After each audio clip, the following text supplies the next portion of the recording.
When I began the process, I just didn't like the regulations because I thought, well, they're kind of nebulous and they don't make a lot of sense. And when we started investigating, what we found is that the plan is really very organized and very well put together. The plan is to move education away from what we have right now, which is traditional education. That's, you have so many Carnegie units, you had 4 classes of math and 4 classes of English and so many classes of history to graduate, to what is called outcome-based education. Outcome-based education says that the student must demonstrate something in order to meet the goal and be promoted or graduate.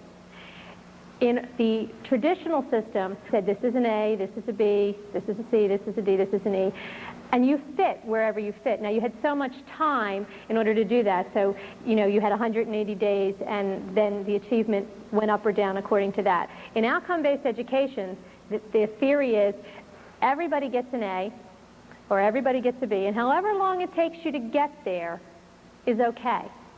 If you can get there in 3 days, then you graduate in 3 days. If it takes you 10 years, then you graduate in 10 years.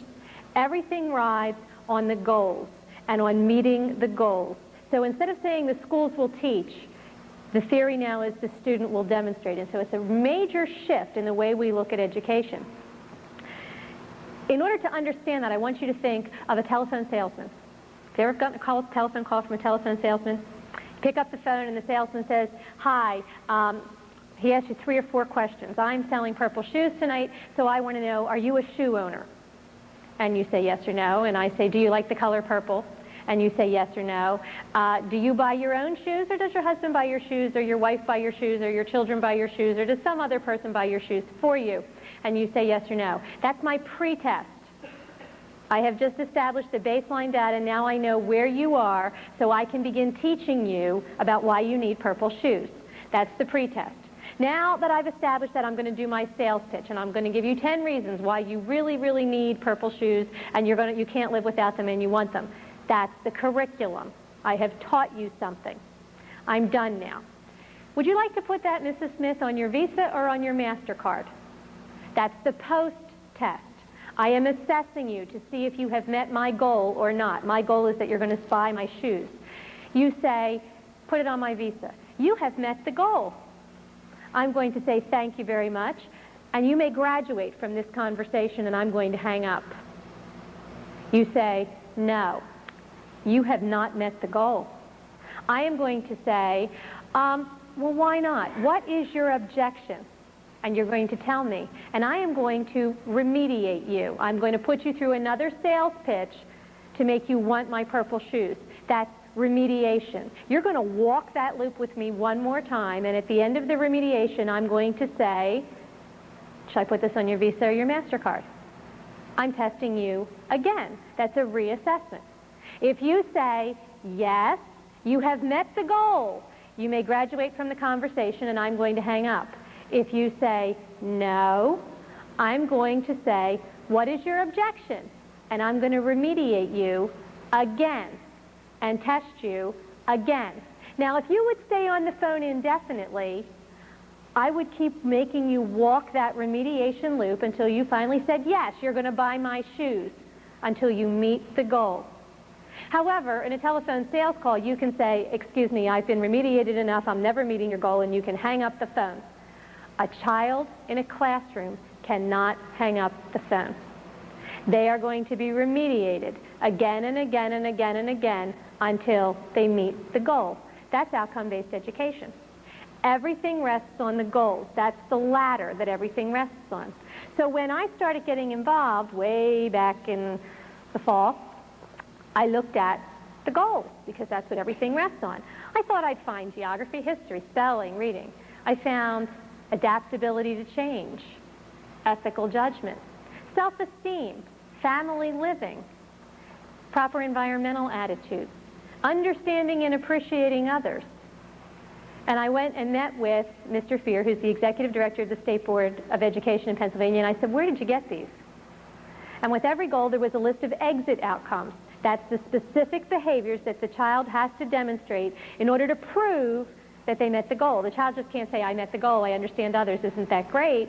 The child has a list of behaviors that they have to demonstrate in order to prove that they met the goal. So I said to Mr. Fear, well, where'd you get the goals? And where did you get these exit outcomes? Where did they come from? And he said, oh, we had committees meet all over the state.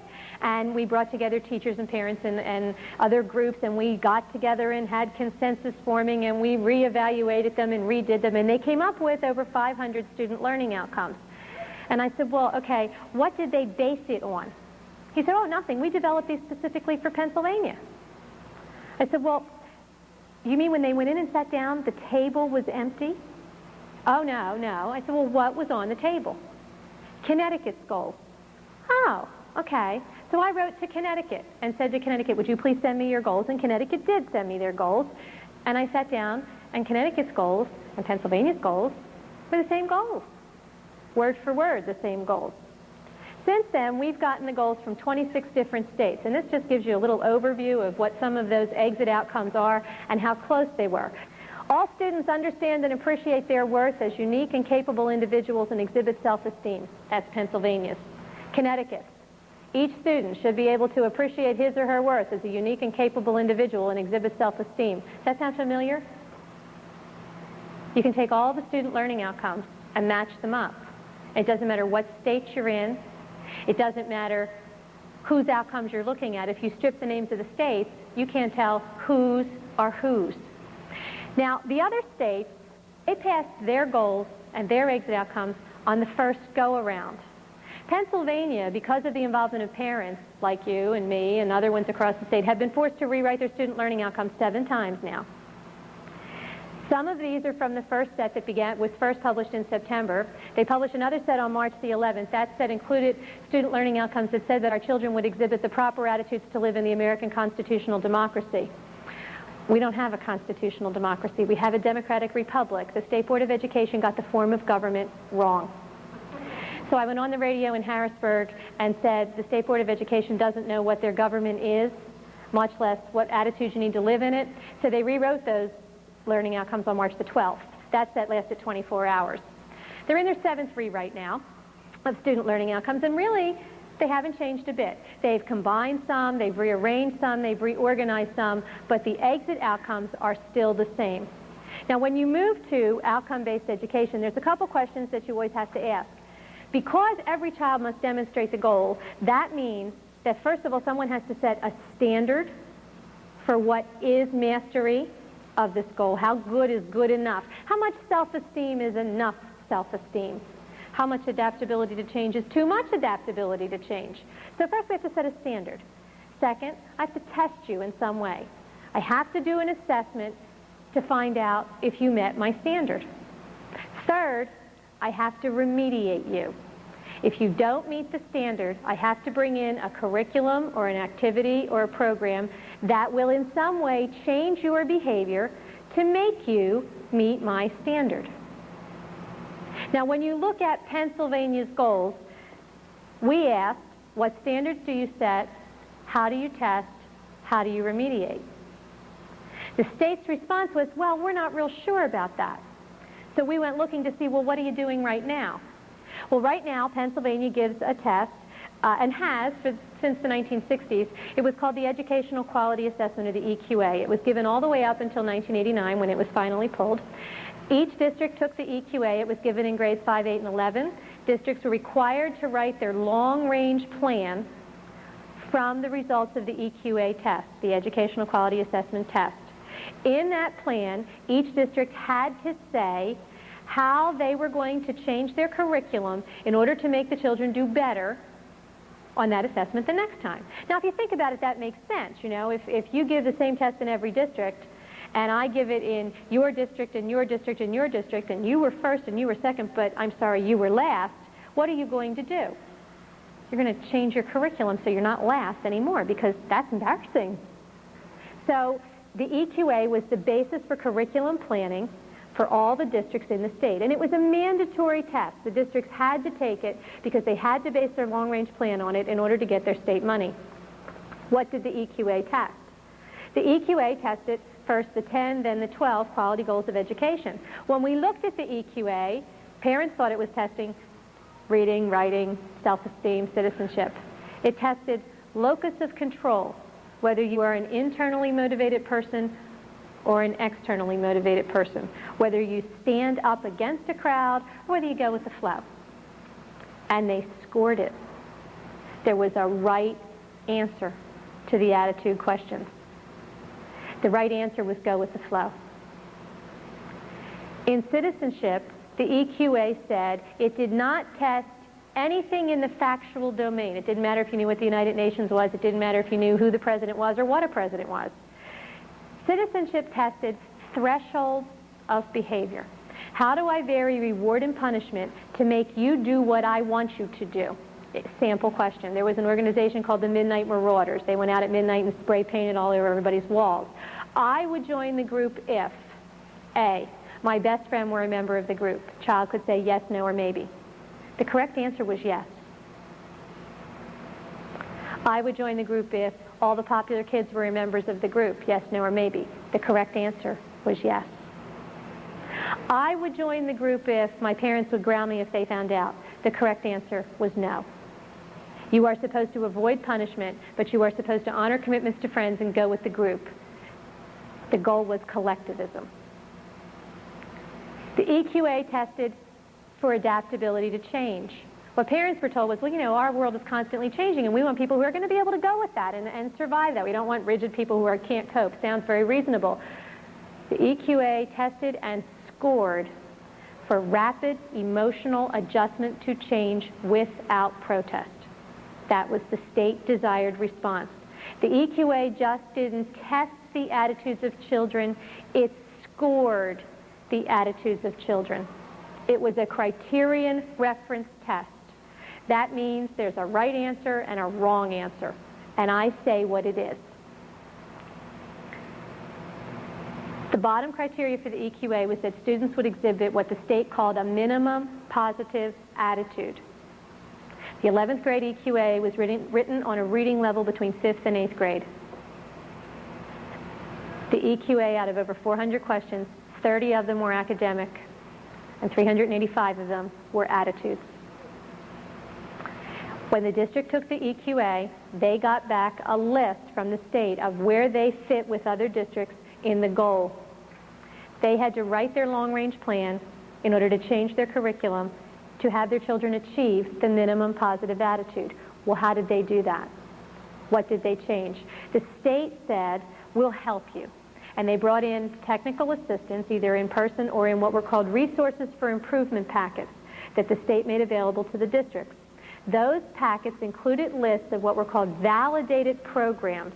Those are programs from all over the country that had been tested by the federal government and had been proven to change the behaviors and attitudes of children in a specific subgroup. All white male children with two parents who make less than $20,000 a year. All black female children in a single parent family who make more than $50,000 a year. They could divide the children up into what were called targeted subgroups based on your race, on gender, on ability level, on education of the parents, on socioeconomic status. And the programs were tested and then declared validated, meaning that they were proven to work to change the behaviors and attitudes of children in that subgroup. And that's what has been happening in Pennsylvania education since the 1960s. Our curriculum has been moving away from academics and into minimum positive attitude since the EQA. And the EQA is still driving the curriculum because districts used it for long-range planning up till 1989. Why did they stop?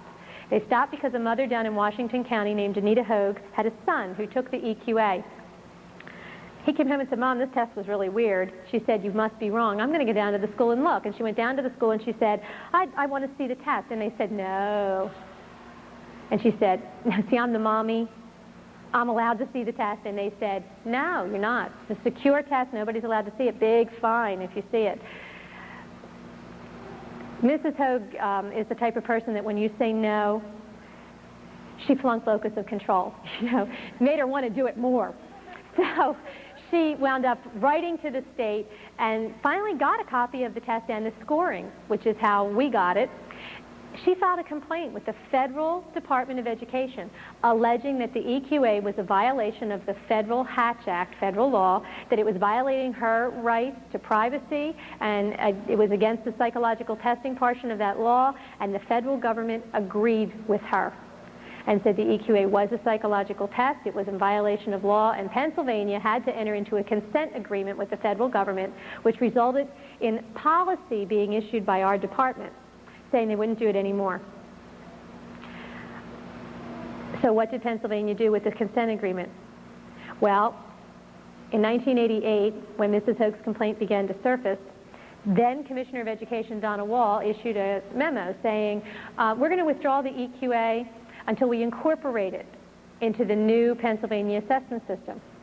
In 1990, the Pennsylvania assessment system was first piloted. The first assessment was called the Pennsylvania Health Assessment. It says right on it, this is the revision of the EQA. This year, the Pennsylvania assessment system tested reading, math, and writing. Is it the same test? Has a different name, but their own documents say the computer needs to be able to access where your child can. Discrepancy between the two plans. If the school board doesn't like what the team said,